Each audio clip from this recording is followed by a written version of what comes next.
Hi, this is Catherine Dubberly, the Answer Lady. I've been wanting an ergonomic loom tool, so I came up with a plan. Let me show you what I did. I thought it would be nice to have a loom tool with an ergonomic handle, which this is supposed to be. This is how you grab it.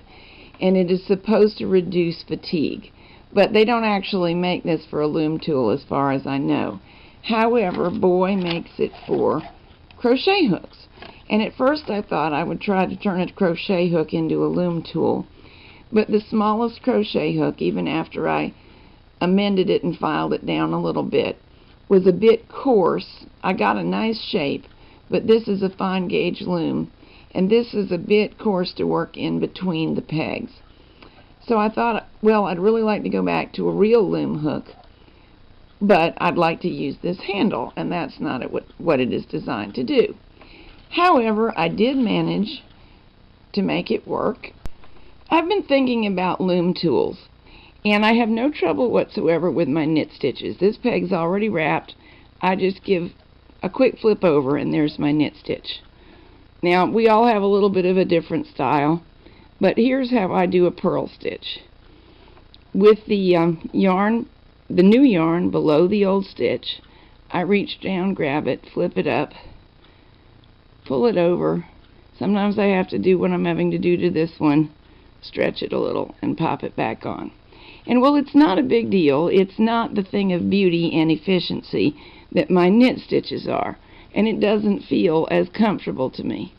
So I have been thinking about what would make it more comfortable. Kiss Loom sent me a loom tool that has a little hook at the end, and at first it didn't work well for me, but a fellow knitter suggested that I bend it to change its shape slightly. I'm knitting and purling here as we talk, and that did improve matters, but it got me to thinking that maybe I could improve matters even more. I found the things I needed to work with to make my special handle at Walmart. These are inexpensive loom knitting tools from the craft stores, and they're good. I like them. But I decided for the purposes of this loom, my Kiss Loom, I would like to have a tiny bit more hook in the end than these provide. Let me compare them for you. So I just used these to bend that little bit right like that. It's pretty tough, but with strong hands you can do it. If you can't do it, probably your husband can. Then the ergonomic handle is supposed to work like this. It comes apart. You take the proper size crochet hook and insert one of these, the matching washer on it. This is not the matching washer because I've used it another way. And you do this. And the matching washer solidifies the hook in position. But the matching washer is the closest one to the size of this shank. All I did was cut this off. Utility scissors or a craft knife will do it.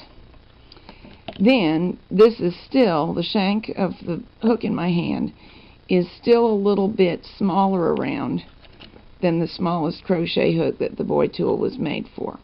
So I wrapped some good old duct tape around it.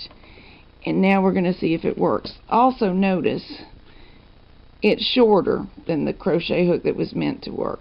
So we've got to make an adjustment with that in mind so it fits the handle properly.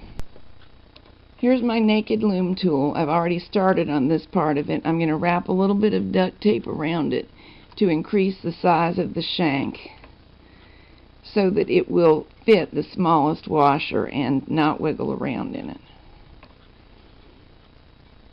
Now you see why I never get a manicure. Okay. We're not going to be looking at this again, so it doesn't matter much how it looks as long as it works. Make sure you put it in through the top first. I found that out to my sorrow. Here is the correct washer.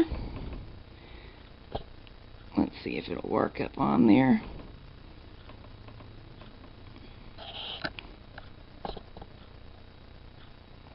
That's a nice snug fit. Now I think that if we stack these other washers, we should be able to adjust matters so as to get a fit in this handle, which locks into position. Need more washers. And we need this one to be farther up the shank.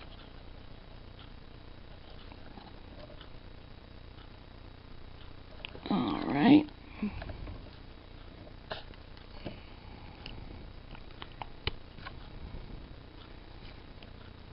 Not too bad. However, I think this tool is sticking out more than I'm going to be comfortable using. So I'm going to see if I can pressing down to try to shorten the shank, or the amount of the shank that sticks out of the handle.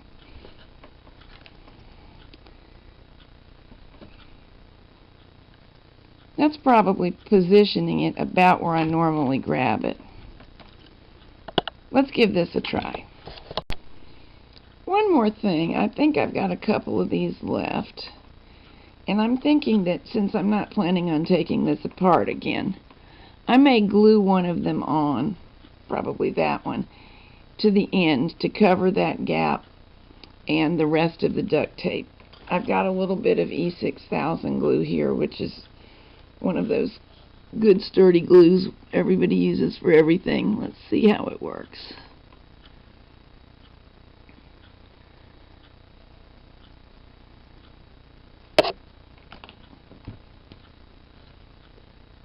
The reason I'm choosing the green one is because there's a smaller hole in it. Let me smooth that out. Smooth some out up here to help it stay secure. Now I'll let it dry and see how it knits. Knit. I feel it likely that as I get used to this, it will become even more efficient. Don't you find that's how most of your tools do? You have to get the feel of exactly how to approach them and what your best angle is. Many hours of knitting later, I am very comfortable with the hook, and I do think that it cuts down on fatigue. It knits both knit and purl stitches beautifully. I don't think you would want to add the bend that I added for looms other than Kiss looms. Possibly Noble knitters would benefit from them because of the kind of pegs they use, but I don't think that other brands would.